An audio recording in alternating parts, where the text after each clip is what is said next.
Ay guys, ito pala yung ceiling green ko. Daming bunga na naman. Yan o, kung makikita nyo, daming bunga niya. Yan, grabe ba. Yung bunga o. At mahaba. Yung mga bagong bunga niya. Yan. Haba o. Kahit walang abono, ayan. Maganda talaga kapag medyo maulan dahil yung ceiling green ay nagbabago ng dahon. Ano, daming bunga. At marami ding mga bagong bulaklak. Kaso lang yung masaklap lang ay madaming namamatay kapag umaaraw at umuulan. Yan o. Madami ng kulang. Pero dahil din sa ulan, yung tanim kong ceiling green ay nagbago yung mga dahon. Napakaganda ng bagong dahon. No?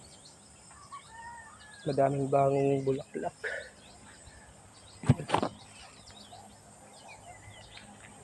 Malago siya kahit walang abono. Yan.